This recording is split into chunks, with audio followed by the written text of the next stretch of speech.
తెలంగాణలో బాణుడి బగబగలు అంతకంతకు పెరుగుతున్నాయి. మే 3వ వారానికి వచ్చిన సూర్యుడు తగ్గేదేలే అంటూ తన ప్రతాపం చూపిస్తున్నాడు. జనాలపై నిప్పుల వర్షం కురిపిస్తూ సూర్య సూపర్ ఇన్నింగ్స్ ఆడేస్తున్నాడు. సన్ స్ట్రోక్ ప్లే ఎలా ఉంటుందో చూపించేస్తున్నాడు. బయటికెళ్తే చాలు బేజా ఫ్రై చేస్తానంటూ బెదిరిస్తున్నాడు.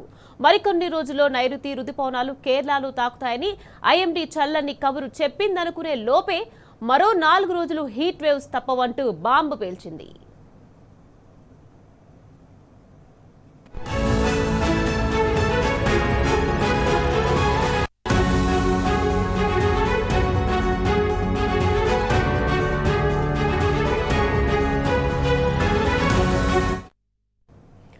తెలంగాణలో మరో 4 రోజుల పాటు ఉష్ణోగ్రతలు పెరుగుతాయని, 2 నుంచి 3 డిగ్రీలు అధికంగా నమోదయ్యే ఛాన్స్ ఉందని ఐఎండీ వెల్లడించింది.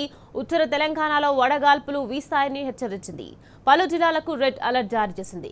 ఆదిలాబాద్, కొమరంభీం, నిజామాబాద్, నిర్మల్, కామారెడ్డి, మంచిర్యాల, జగిత్యాల జిల్లాలో 4 రోజుల పాటు వడగాలులు వీచే అవకాశం ఉందని ఐఎండీ పేర్కొంది. ఉష్ణోగ్రతలు 45 డిగ్రీలు దాటే ఛాన్స్ ఉందని, ఎండవేళల్లో బయట తిరగొద్దని హెచ్చరికలు జారీ చేసింది.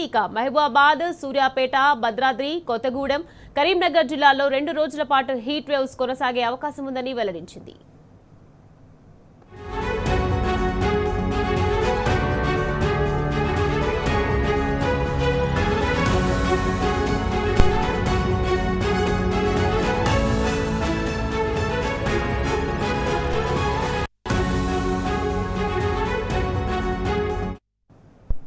ఎండలు అధికంగా ఉన్న నేపథ్యంలో ప్రజలు ఎక్కువగా బయట తిరగొద్దని, పానీయాలు ఎక్కువగా తీసుకోవాలని వైద్యులు సూచిస్తున్నారు. డీహైడ్రేషన్ కు గురి కాకుండా కొబ్బరి బోండాలు, పళ్ల రసాలు తీసుకోవాలని, వాటర్ బాటిళ్లు క్యారీ చేయాలని చెప్తున్నారు.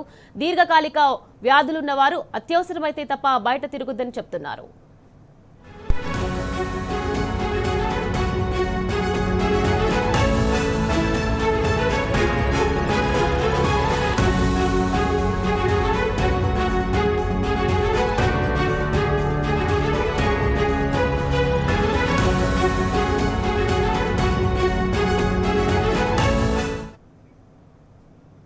రైట్, ఇక వెదర్ కి సంబంధించి తాజా అప్డేట్స్ మా ప్రతినిధి అరవింద్ అందిస్తారు.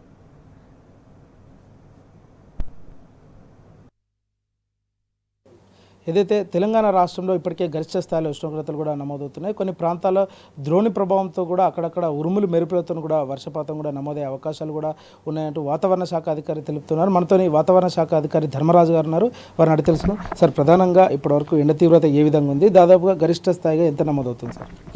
ఒక విధంగా చూసుకున్నట్లయితే రాష్ట్రంలో ఉష్ణ తీవ్రత అనేది గత 2 రోజులుగా కూడా పెరుగుతూనే వస్తుంది. అక్కడక్కడ కూడా కొంచెం స్వల్ప తగ్గుదల ఉన్నప్పటికీ కూడా గరిష్టంగా కనుక చూసుకున్నట్లయితే 39 నుంచి 45 డిగ్రీల వరకు కూడా రాష్ట్రంలో యొక్క ఉష్ణ తీవ్రత అనేది కొనసాగుతుందని చెప్పాలి. గరిష్టంగా కనుక చూసుకున్నట్లయితే ఉత్తర భాగంలో ఉన్నటువంటి తెలంగాణ భాగంలో ఉన్నటువంటి ఆదిలాబాద్ జిల్లాలకు అధికంగా 45 డిగ్రీల వరకు కూడా ఉష్ణ తీవ్రత కొనసాగుతుంటుండగా, ఇక నిజామాబాద్కు వచ్చేసరికి 44 డిగ్రీల వరకు కూడా ఈ యొక్క ఉష్ణ తీవ్రత అనేది కొనసాగుతుంది.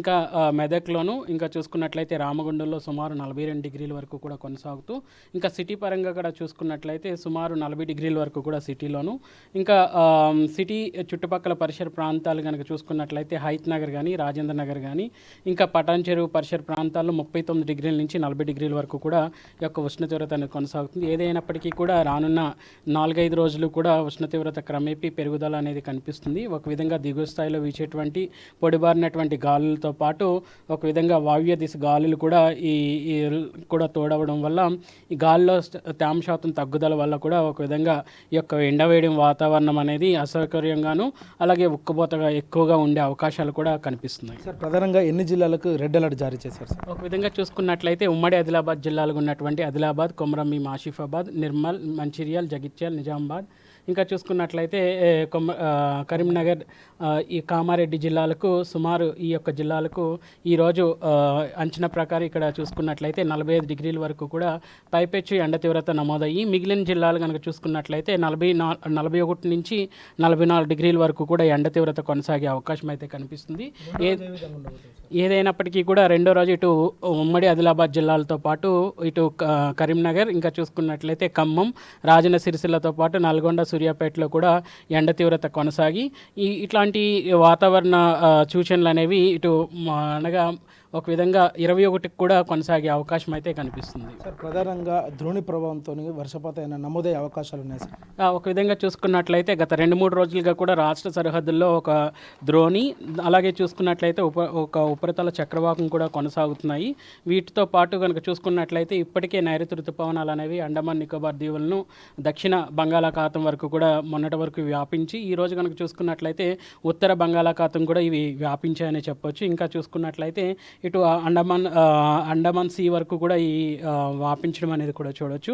అంతేకాకుండా సౌత్ ఈస్ట్ అరేబియా సీ వరకు కూడా వాయు దిశగా కూడా ఇవి రావడం అనేది కూడా చూడొచ్చు. ప్రధానంగా హైదరాబాద్లో మాత్రం వెదర్ కండిషన్స్ ఏ విధంగా ఉండబోతుంది? ఇంకా సిటీ పరంగా కూడా చూసుకున్నట్లయితే సిటీలో కూడా పొడిబారిన వాతావరణం అనేది కనిపిస్తుంది. ఒక విధంగా చూసుకున్నట్లయితే పగటిపూట ఉష్ణ తీవ్రత అధికంగా కొనసాగుతున్నప్పటికీ కూడా రాత్రిపూట నమోదయ్యేటువంటి కనిష్ట ఉష్ణోగ్రతల పెరుగుదల కూడా చాలా స్పష్టంగా కనిపిస్తుంది. గత 2-3 రోజులుగా కూడా నమోదైన గణాంకాల ప్రకారం చూసుకున్నట్లయితే వాటి అంచనా ప్రకారం రాత్రిపూట కనిష్ట ఉష్ణోగ్రతల పెరుగుదల కూడా ఇటు ఉత్తర తెలంగాణ జిల్లాలతో పాటు సిటీలో కూడా పెరుగుదల అనేది స్పష్టంగా కనిపిస్తుంది. సార్ చివరిగా వాతావరణ శాఖ అధికారిగా రాష్ట్ర ప్రజలకు కానీ అటు రైతాంగానికి ఏం తెలియదు సార్? ముఖ్యంగా ఎండ తీవ్రత పెరుగుదల అనేది ఎక్కువగా కనిపిస్తున్న నేపథ్యంలో మాత్రం ప్రజలు మాత్రం అప్రమత్తంగా ఉంటూ బయటికి వెళ్ళే సమయాల్లో మాత్రం తలని కప్పుకోవడం కానీ ఒక విధంగా ముదురు రంగు దుస్తులు కాకుండా కొంచెం లైట్ కలర్ దుస్తులు అనేవి ధరించడం, శరీరానికి వసులుగా ఉండే దుస్తులు అనేవి ధరించుతూ ఉండాలి. అలాగే తినే ఆహార పదార్థాలు కూడా ఎక్కువగా సులువుగా అరుగుదల అయ్యేటువంటి ఆహార పదార్థాలను ఎక్కువగా వృద్ధులు కానీ పిల్లలు కానీ అందించడం అనేది చేస్తుండాలి. తరచుగా మాత్రం ఎక్కువ నీరు అనేది శరీరానికి అందించడం వల్ల ఒక విధంగా ఎండవేడి వాతావరణం నుంచి మనల్ని మనం రక్షించుకోవడంతో పాటు శరీర బలహీనత కానీ అలసట కానీ ఉండకుండా ఉండే అవకాశం కూడా కనిపిస్తుంది. ఇంకా చూసుకున్నట్లయితే రైతులు కానీ ఇంకా అవుట్డోర్ యాక్టివిటీస్ ఎవరైతే చేస్తున్నారో ఇటు కార్మికులు, వలస కార్మికులు కానీ భవన కార్మికులు కానీ వారు పనిచేసే సమయాల్లో మాత్రం ఎక్కువ నీరు వారికి పని ప్రాంతాల్లో అందుబాటులో ఉంచేటట్టు చూసుకుంటూ ఎక్కువగా మంచినీరు కానీ మజ్జిగ కానీ సేవించడం వల్ల ఒక విధంగా ఈ యొక్క ఎండవేడి వాతావరణం నుంచి మనల్ని మనం రక్షించుకోగలుగుతాం. రైట్. ఏదైతే చూసుకుంటే 19, 20, 21 3 రోజుల పాటు కూడా ఎండ తీవ్రత ఎక్కువగా ఉండే అవకాశాలు కూడా ఉన్నాయంటూ కూడా వాతావరణ శాఖ అధికారి హెచ్చరికలు కూడా జారీ చేశారు. ఇప్పటికే ఉమ్మడి ఆదిలాబాద్ జిల్లా అంటే ఉమ్మడి జిల్లాలో తెలంగాణ ఉమ్మడి జిల్లాలో మాత్రం ఇప్పటికే కొన్ని ప్రాంతాల్లో రెడ్ అలర్ట్ కూడా జారీ చేసినట్టు కూడా స్పష్టంగా వాతావరణ అధికారులు తెలియజేశారు. దాదాపు 42 నుంచి కూడా 45 డిగ్రీ సెల్సియస్ ఉష్ణోగ్రతలు కూడా నమోదవుతున్నాయంటూ కూడా ప్రధానంగా తెలియజేశారు. Video journalist Dasharath, Aravind news.